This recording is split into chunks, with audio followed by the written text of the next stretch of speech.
بسم الله الرحمن الرحيم. بسم الله الرحمن الرحیم الحمد للہ وکفا والصلاة والسلام علی من لا نبی بعد اما بعد. عزیز طلباء، کتاب الہدایہ جز 40 کا سبق نمبر 304 ہے، اور اس سبق میں مثل جنس دعوی نسب کے متعلق بات کریں گے، اور کتاب کی عبارت ومن باع عبدا ولد عنده سے لے کر فیقتصر علی محل ولایتہ تک ہوگی. آتے ہیں سبق کے متعلق اصول کی طرف. تو اصل نمبر 1، التناقض قد يعفى فی امور قد تخفى، کہ تناقض سے چشم پوشی کی جاتی ہے ان امور میں کہ جو مخفی ہو، یعنی مخفی امور میں تناقض سے چشم پوشی کی جاتی ہے، تناقض کا کوئی اعتبار نہیں کیا جاتا.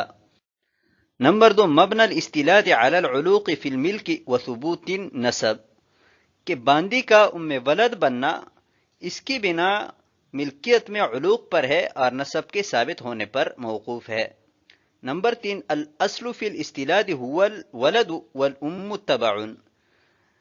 استیلاد میں اصل بچہ ہے اور ماں اس کی تابع ہیں.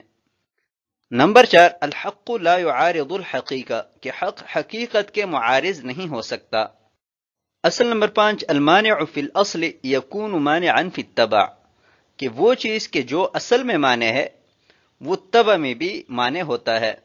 والمانع فی التبع لا یکون مانعا فی الاصل، اور جو چیز تبع میں مانع ہوتا ہے وہ اصل میں مانع نہیں ہو سکتا. نمبر 6، ما يحتمل النقض لا يعارض ما لا يحتمل النقض، دو چیزیں ہیں، ان میں سے ایک چیز ایسی ہے کہ جو نقص اور ٹوٹنے کا احتمال رکھتا ہے، اور دوسری چیز ایسی ہے کہ جو نقص اور ٹوٹنے کا احتمال نہیں رکھتی. تو وہ چیز کہ جو ٹوٹنے کا احتمال رکھتی ہے وہ معارض نہیں بن سکتی اس چیز کے کہ جو ٹوٹنے کا احتمال رکھتی ہے. نمبر 7، النسب لا يحتمل النقض والاقرار به اختلف فيه فلا يحتمل النقض عند الامام رحمه الله تعالی وعندهما يحتمل، نسب ٹوٹنے کا احتمال نہیں رکھتا، اور نسب پر اقرار کرنے میں مشائخ کا اختلاف ہے. امام اعظم ابو حنیفہ رحمہ اللہ تعالی کے ہاں ٹوٹنے کا احتمال نہیں ہے، جبکہ صاحبین رحمہم اللہ تعالی فرماتے ہیں کہ اس میں ٹوٹنے کا احتمال ہے. نمبر 8، النظر للصغار اصل من اصول الشرع الشریف، کہ بچوں کی رعایت رکھنا معاملات اور حقوق میں یہ شرع شریف کے اصول میں سے ایک اہم اصل ہے. نمبر 9، ولد المغرور حر بالقیمت وعلى المغرور العقر ويرجع على البائع في الثمن دون العقر، مغرور کا بیٹا قیمت کے عوض آزاد ہے، اور اسی پر سارے صحابہ کرام رضوان اللہ تعالی علیہم اجمعین کا اجماع ہے. اور رجل مغرور پر وتی شدہ عورت کے لیے عقر واجب ہوگا،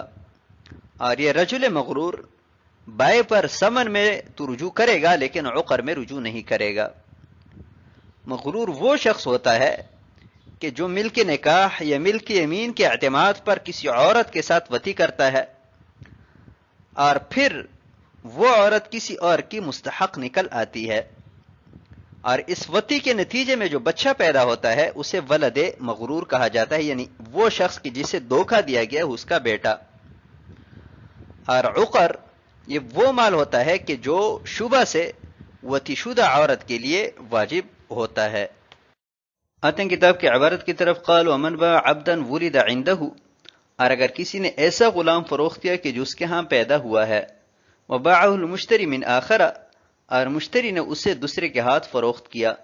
ثم ادعاه البائع الاول فهو ابنه ويبطل البيع، پھر بائع اول نے اس کے نسب کا دعویٰ کیا کہ اس کا بیٹا ہوگا اور بے باطل ہو جائے گی. لأن البيع يحتمل النقد، اس لیے کہ بے نقص کا احتمال رکھتی ہے. وما له من حق الدعوة لا يحتمله، اور جو اسے نسب کے دعوی کا حق حاصل ہے وہ نقص کا احتمال نہیں رکھتا. فينقض البيع لأجله، لہذا اس کے واسطے بے توڑی جائے گی. وكذا إذا كاتب الولد أو رهنه أو أجره أو كاتب الأم أو رهنها أو زوجها ثم كانت الدعوة لأن هذه العوارض تحتمل النقض فينقض ذلك كله وتصح الدعوة. اور اسی طرح اگر بچے کو مکاتب بنایا یا بطور رہن رکھوایا یا اجرت پر دیا یا اس کی ماں مکاتبہ بنائی یا رہن پر رکھوائی یا شادی کروائی پھر بائیں نے نسب کا دعویٰ کیا تو بھی یہی حکم ہے، اس لیے کہ یہ عوارض نقص کا احتمال رکھتے ہیں، لہٰذا سارے کے سارے عوارض توڑے جائیں گے اور نسب کا دعویٰ درست ہوگا۔ بخلاف الاعتاق والتدبیر علی ما مر، برخلاف آزاد کرنے اور مدبر بنانے کے جیسا کہ پہلے گزر چکا۔ وبخلاف ما اذا ادعاه المشتری اولا ثم ادعاه البائع، اور برخلاف اس صورت کے کہ جب پہلے مشتری اس کا دعویٰ کرے پھر بائع اس کا دعویٰ کریں، حیث لا يثبت النسب من البائع، کہ بائع سے اس کا نسب ثابت نہیں ہوگا، لأن النسب الثابت من المشتری لا يحتمل النقض فصار كاعتاقه، اس لیے کہ مشتری سے ثابت شدہ نسب نقص کا احتمال نہیں رکھتا، لہذا یہ اس کے آزاد کرنے کی طرح ہوا۔ قال ومن باع عبدا ولد عنده، اس عبارت میں مسئلہ بیان کر رہے ہیں کہ کسی شخص کے پاس غلام پیدا ہوا، یعنی اس کا جو علوق تھا اسی کی ملکیت میں ہوا تھا، اور پیدا ہونے کے بعد اس شخص نے وہ غلام کسی کے ہاتھ فروخت کیا، جس کے ہاتھ فروخت کیا تھا اس نے آگے کسی اور کے ہاتھ فروخت کیا۔ مشتری کے فروخت کرنے کے بعد بائع اول نے یہ دعویٰ کیا کہ یہ جو بچہ تھا اس کا نسب مجھ سے ثابت ہے، یہ میرا بیٹا ہے، تو اس کا دعویٰ درست ہے، اور اس کے دعوے کی وجہ سے یہ لڑکا اس کا بیٹا شمار ہوگا، اور مشتری نے آگے جو بے کی ہے وہ بے باطل ہو جائے گی۔ لأن البیع يحتمل النقض، اس مسئلے کا سمجھنا اس اصل پر موقوف ہے کہ جو ہم نے اصول میں بیان کیا ہے کہ ہر وہ چیز کہ جو محتمل النقض ہو، اس میں نقص کا احتمال ہو، اس کے مقابلے میں ایسی چیز آ جائے کہ جو غیر محتمل النقض ہو، یعنی اس میں نقص کا احتمال نہ ہو، تو محتمل النقص چیز جو ہے وہ باطل ہو جائے گی۔ تو یہاں پر دو چیزوں کا مقابلہ ہے، ایک بے ہے اور ایک بائع کا نسب کا دعویٰ ہے، تو بے جو ہے وہ محتمل النقض ہے، وہ ٹوٹ سکتی ہے، اور جہاں تک بائع کا نسب کا دعویٰ ہے تو وہ نہیں ٹوٹ سکتا، لہٰذا جب دونوں کا مقابلہ ہوا تو بے ٹوٹ جائے گی، باطل ہو جائے گی، اور حق الدعوہ جو ہے نسب کا دعویٰ ہے یہ غالب آ جائے گا۔ وَكَذَلِكَ إِذَا كَاتَبَ الْوَلَدَ، اور اسی طرح مشتری کا ہر ایسا تصرف کہ جو ٹوٹنے کا احتمال رکھتا ہے، محتمل النقض ہے، تو وہ جب حق الدعوہ کے مقابلے میں آ جائے تو وہ تصرف باطل ہو جائے گا۔ مثلا مشتری نے اس بچے کو مکاتب بنایا، یا کسی کے پاس بطور رہن رکھوایا، یا بطور اجرت رکھوایا، یا اس کی جو ماں ہے اس کے ساتھ عقد مکاتبت کیا، یا بطور رہن رکھوائی گئی، یا اس کا نکاح کروایا گیا، یہ سارے تصرفات ایسے ہیں کہ جو محتمل النقض ہے، لہٰذا جب حق الدعوہ کے مقابلہ میں آئیں گے تو یہ ساری کی ساری تصرفات باطل ہو جائیں گی، اور نسب کا جو دعویٰ ہے وہ درست ہوگا، لہٰذا نسب ثابت ہو جائے گا۔ بخلاف الاعتاق والتدبیر علی ما مر، برخلاف اعتاق اور تدبیر کے کہ ان دونوں میں نقص کا احتمال نہیں ہے جیسا کہ پہلے بیان کیا گیا، لہٰذا اگر مشتری نے بچے کو آزاد کیا ہے یا مدبر بنایا ہے اور اس کے بعد بائع نسب کا دعویٰ کرتا ہے تو اس کا دعویٰ باطل ہوگا جیسا کہ پہلے بیان کیا گیا۔ وبخلاف ما اذا ادعاه المشتری اولا، اور برخلاف اس صورت کے کہ پہلے اس بچے کے نسب کا دعویٰ مشتری نے کیا، مشتری نے کہا کہ اس کا نسب مجھ سے ثابت ہے اور یہ میرا بیٹا ہے، اور پھر اس کے دعویٰ کے بعد بائع نے اس کے نسب کا دعویٰ کیا، تو بائع کے دعویٰ سے اس بچے کا نسب بائع سے ثابت نہیں ہوگا، اس لیے کہ جب مشتری نے اس کے نسب کا دعویٰ کیا تو اس کے دعویٰ سے اس کا نسب مشتری سے ثابت ہوا، اور ہم پہلے اصول میں بیان کر چکے ہیں کہ نسب نقص کا احتمال نہیں رکھتا، لہٰذا یہ ایسا ہوا گویا کہ مشتری نے اسے آزاد کر دیا، یعنی جیسے اعتاق کی صورت میں بائع کا دعویٰ باطل ہوتا ہے، ایسی جب مشتری نے پہلے اس کے نسب کا دعویٰ کیا تو اس کے بعد بائع کا دعویٰ بھی باطل ہوگا، اس کا کوئی اعتبار نہیں ہوگا، کیونکہ مشتری کے نسب کا دعویٰ غیر محتمل نقض ہے۔ آتے ہیں کتاب کی عبارت کی طرف۔ ومن ادعى نسب احد التوأمین ثبت نسبهما منه، اور اگر کسی نے دو جڑوا بھائیوں میں سے ایک کے نسب کا دعویٰ کیا تو دونوں کا نسب اس سے ثابت ہو جائے گا، لأنهما خلقا من ماء واحد، اس لیے کہ دونوں ایک نطفہ سے پیدا ہوئے ہیں، فمن ضرورتی ثبوت نسب احدہما ثبوت نسب الآخر، دونوں میں سے ایک کے نسب کے ثابت ہونے کے لیے ضروری ہے کہ دوسرے کا نسب ثابت ہو۔ وہذا لأن التوأمین ولدان بین ولادتیہما اقل من 6 اشہر، اور یہ اس لیے کہ جڑوا وہ بچے ہوتے ہیں کہ جن دو کی ولادت کے مابین 6 مہینے سے کم مدت ہوتی ہے۔ فلا يتصور علوق الثانی حادثا، لہذا دوسرے کا علوق نیا تصور نہیں ہو سکتا۔ لأنه لا حبل لأقل من 6 اشہر، اس لیے کہ حمل کا میعاد 6 مہینے سے کم نہیں ہو سکتا۔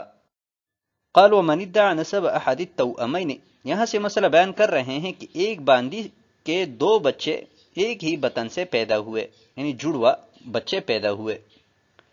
تو کسی نے دونوں میں سے ایک کے نسب کا دعویٰ کیا تو اس شخص سے دونوں کا نسب ثابت ہو جائے گا، کیونکہ دونوں بچے ایک ہی نطفہ سے پیدا ہوئے ہیں، تو جب ایک کا نسب اس سے ثابت ہوگا تو لا محالہ دوسرے کا نسب بھی اسی سے ثابت ہوگا، کیونکہ دونوں کی پیدائش ایک ہی نطفہ سے ہیں۔ یہ نہیں ہو سکتا کہ ایک بچہ تو اس کے نطفہ سے ہو اور دوسرا بچہ کسی اور کے نطفہ سے ہو۔ وَهَذَا لِأَنَّ التَّوْأَمَيْنِ وَلَدَانِ، اور اس کی وجہ یہ ہے کہ توأمین یعنی جڑوا بچے وہ ہوتے ہیں کہ جن دو کی ولادت میں 6 مہینے سے کم کی مدت ہو،